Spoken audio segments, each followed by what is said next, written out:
Hello everyone, welcome to my channel H D Orion. हम पढ़ रहे हैं accountancy for class 12th T S Grewal की टेक्स्ट बुक से book 2 chapter 8 company accounts accounting for share capital. और अभी हम पढ़ेंगे forfeiture and reissue of shares which were issued at par. Let us see the question from the text book. Forfeiture and reissue of shares which were issued at par. Question number 46. A company issued 10,000 shares of the value of rupees 10 each, payable rupees 3 on application, rupees 3 on allotment, and rupees 4 on first and final call. All amounts are duly received except the call money on 100 shares. These shares were subsequently forfeited by directors and are resold as fully paid up for rupees 500. Give necessary journal entries for the transactions. अब इस question में 10,000 shares हैं, 10 rupees each वाले, और company 3 rupees application पर ले रही है, 3 रुपीज़ अलॉटमेंट पर ले रही है और 4 rupees first and final call पे ले रही है। कंपनी ने जो भी शेयर इशू किए वो सब सब्सक्राइब हुए और सारे शेयर्स पर पैसे मिले सिवाय फर्स्ट एंड फाइनल कॉल के 100 शेयर्स पर। सो कंपनी ने उसे फॉरफीट कर लिया और उस पूरे के पूरे शेयर्स को, मतलब 100 शेयर्स जो फॉरफीट हुए थे उनको कंपनी ने 500 रुपीज़ में रीइशू कर दिया। So let us see the journal entry. Now question को अगर ठीक से समझें तो कंपनी ने 10,000 शेयर्स इशू किए हैं और हर शेयर 10 रुपीज़ का है और कंपनी इसको 3 इंस्टॉलमेंट्स में ले रही है। एप्लीकेशन मनी जो है वो ₹3 पर शेयर, देन अलॉटमेंट मनी भी ₹3 पर share, then first and final call money ₹4 पर शेयर, सब मिला करके हो गया 10 रुपीज़। लेकिन एप्लीकेशन भी 10,000 शेयर्स पर आ गया, अलॉटमेंट मनी भी 10,000 शेयर्स पर आ गया, लेकिन फाइनल कॉल पर 100 शेयर्स पर एरियर्स है। अब कंपनी इस शेयर्स को फॉरफीट करेगी और इसी शेयर को वो 500 रुपीज़ में रीइशू करेगी।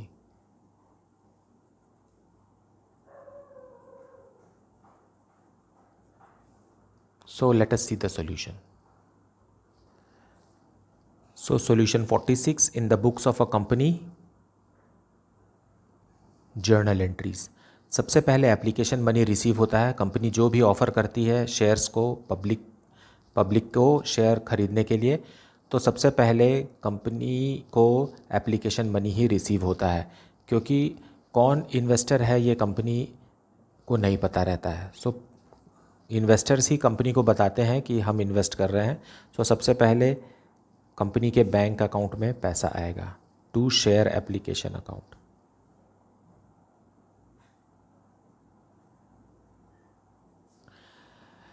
$10,000 शेयर्स पर एप्लीकेशन मनी 3 रुपीज़ ईच है। सो ये 30,000 रुपीज़ कंपनी को एप्लीकेशन के नाम पे मिल गया।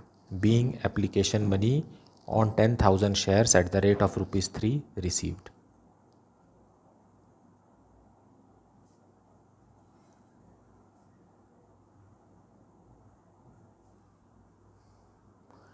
अब इसी अमाउंट को शेयर कैपिटल में ट्रांसफ़र करेंगे, क्योंकि ये जो एप्लीकेशन के नाम से पैसा मिला है ये है तो कैपिटल का। सो शेयर एप्लीकेशन अकाउंट को क्लोज कर देंगे डेबिट करके।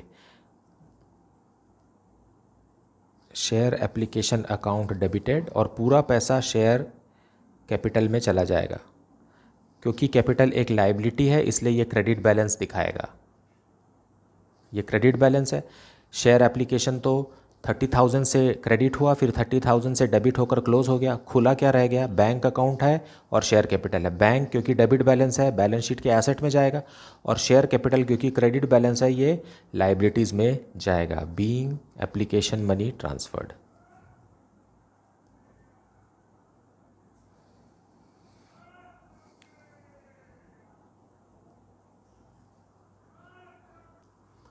नाउ अब अलॉटमेंट मनी ड्यू करेंगे और रिसीव करेंगे। So share allotment account debited. Same entry है ट्रांसफ़र की, यहाँ एप्लीकेशन के बदले अलॉटमेंट लिखना है। To share capital account.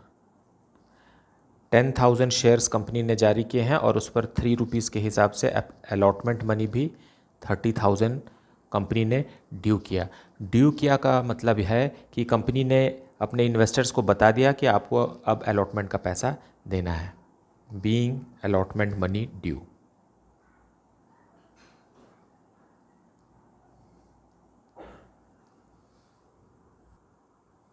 और सारे के सारे शेयर में कंपनी को अलॉटमेंट मनी मिल गया। सो पूरा पैसा मिल गया। सो अब मनी रिसीव करेंगे बैंक में टू शेयर अलॉटमेंट अकाउंट। पूरा 30,000 रुपीज़ कंपनी ने रिसीव कर लिया। सो यहाँ भी देखिए शेयर अलॉटमेंट डेबिट हुआ 30,000 से, फिर क्रेडिट होके क्लोज हो गया। बच क्या गया? कैपिटल का क्रेडिट बैलेंस और बैंक का debit balance. Being allotment money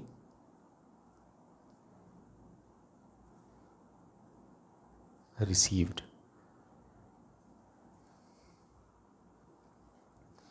अब first and final call money due करेंगे। So share first and final call, first and final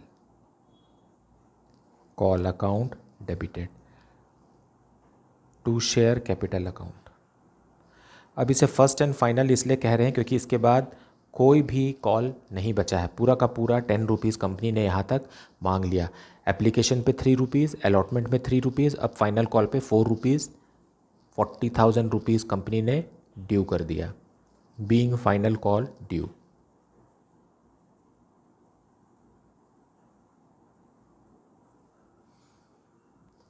अब फाइनल कॉल मनी रिसीव करेंगे, लेकिन यहाँ पर बात यह हो गई कि 100 शेयर्स पर पैसे नहीं मिल रहे हैं। सो बैंक में पैसे कम आएंगे। कितने पर आएंगे? 9,900 शेयर्स पर 4 रुपीज़ आएंगे और 100 शेयर्स पर 4 रुपीज़ जो कि फाइनल कॉल का है वो नहीं मिलेगा। मतलब 40,000 में 400 रुपीज़ नहीं मिलेगा। सो इसको मल्टीप्लाई करेंगे तो आएगा 39,600 to share first and final call. इसका मतलब ये है कि share first and final call debit तो हुआ 40,000 से, लेकिन क्रेडिट हो रहा है 39,600 से। यहाँ पर 400 रुपीज़ कम है, तो हमने कॉल्स इन एरियर्स नहीं खोला है, इसलिए ये यहाँ कम है। तो ये जब फॉरफीचर की एंट्री होगी उस समय 400 रुपीज़ से share first and final call credit होकर के ये फाइनल कॉल पूरे 40,000 से क्लोज हो जाएगा। नेक्स्ट एंट्री में ये होगा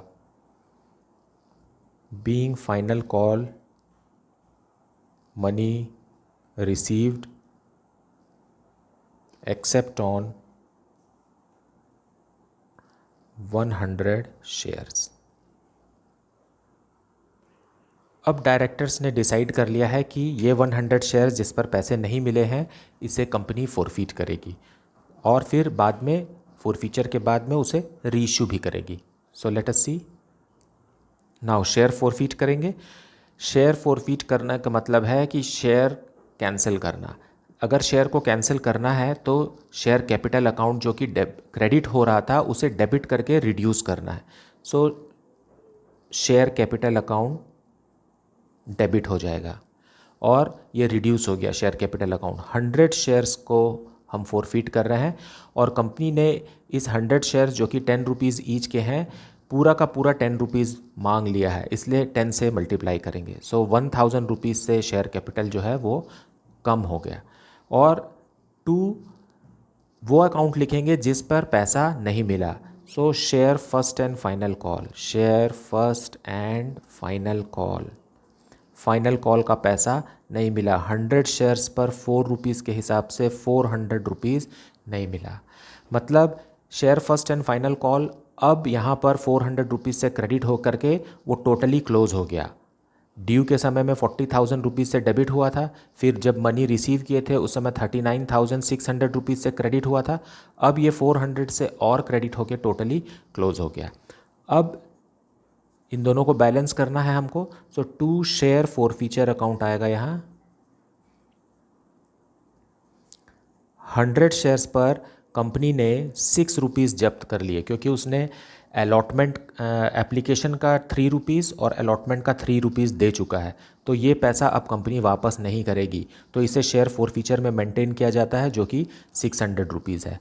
और इसी पैसे को जब यही 100 शेयर्स रीइश्यू होंगे तो कंपनी इसी अमाउंट को डिस्काउंट देने के लिए यूज़ करेगी। Being 100 shares फोरफीटेड।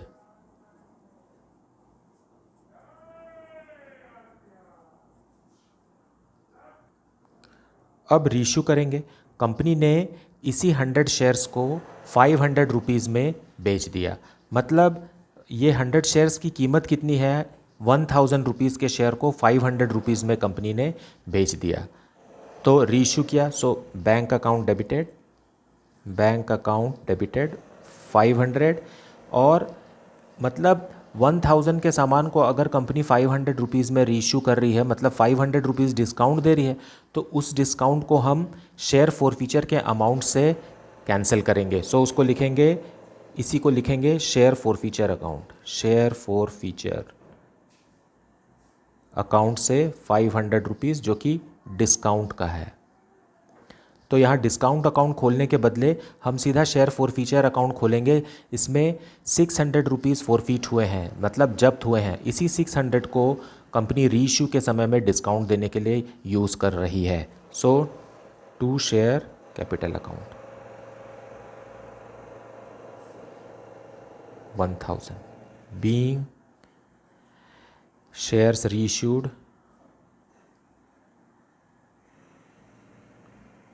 Eight discount. अब एक लास्ट एंट्री और बची है। शेयर फोरफीचर में फोरफीटेड अमाउंट कितना है? 600 रुपीज़ है। और कंपनी ने इस 600 में से 500 रुपीज़ जो है रीइश्यू के समय में डिस्काउंट देने में लगा दिया। अब भी 100 रुपीज़ शेयर फोरफीचर अकाउंट में बचा है, ये गेन है। और इसी गेन को कंपनी शेयर कैपिटल में कंपनी कैपिटल रिजर्व में ट्रांसफ़र करेगी। So share forfeiture account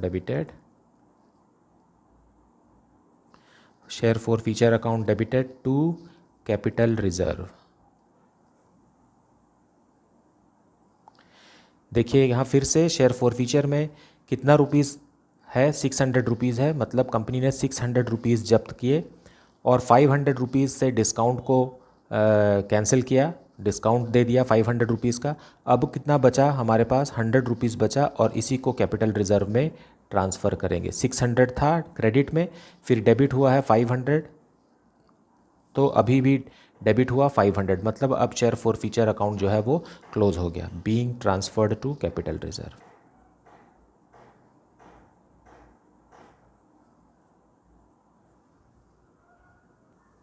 So this is the solution for question number 46. So मुझे उम्मीद है कि आपको आज का कॉन्सेप्ट भी अच्छे से समझ में आया होगा। अगर कुछ भी डाउट है तो आप उसे कमेंट सेक्शन में ज़रूर पूछिए। Please like, subscribe and share the channel. Thank you so much for watching.